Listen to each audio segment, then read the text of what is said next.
I had school that day, so I couldn't stay, but I waited to hear what my mom had to say.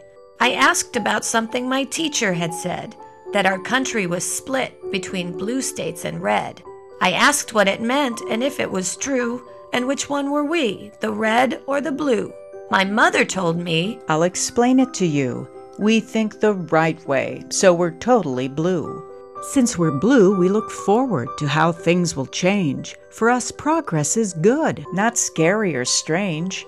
We respect different views than we might have today. Each one should be heard, every one gets a say. As blues, we're convinced no one answer must fit. You don't have to conform, not one little bit.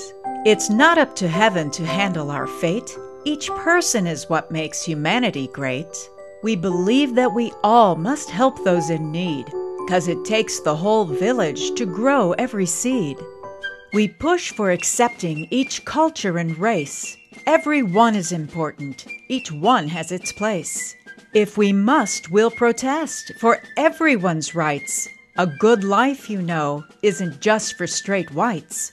We're idealists protecting what's made us so strong. Every group that first came here once did not belong.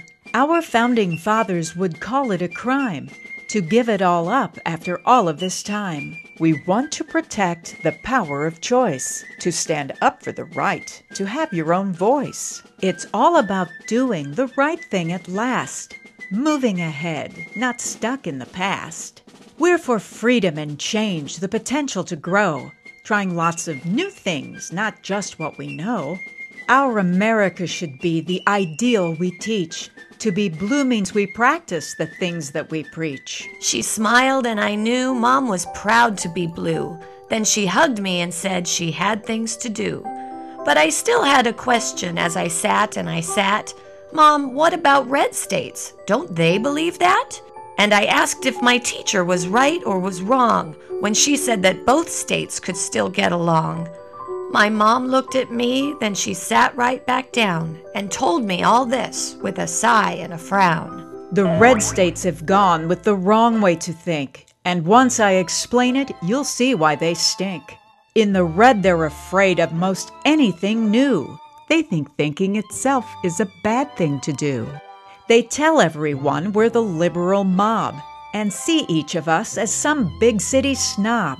We're just thoughtful, compassionate people who care. But to red states it means that they have to beware. They want to go back to some simpler time when commandments from God told them what was a crime.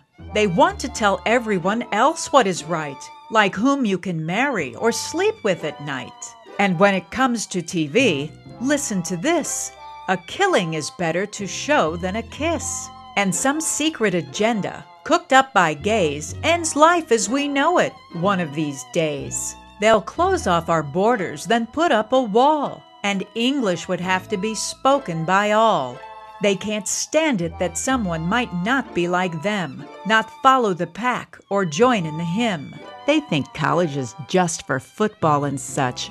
Four-syllable words are simply too much. They love NASCAR and hunting and poisoning the earth, but they're all up in arms about who's giving birth.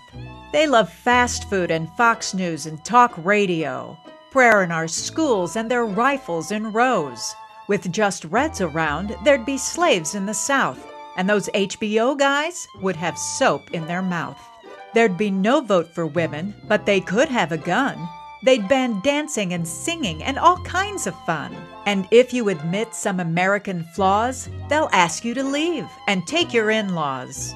They live in a world with their heads in the sand. Then they call us extreme when we take a stand. They just close their ears when we ask them to think, so their minds start to rot, then get smaller and shrink. Using logic or facts is the last thing to do. If it's not in the Bible, it just isn't true. To them, science is never enough of a proof, and to teach evolution just means you're aloof. They divide the whole world into them versus us, then put all the thems on the back of the bus. Make no mistake, if they had their way, we'd all march to one drummer from cradle to grave. It's a war that we're fighting, one we can't lose. Everyone has a side that they now have to choose. I won't say they're stupid, but sometimes I know we'd be much better off if the Reds would just go.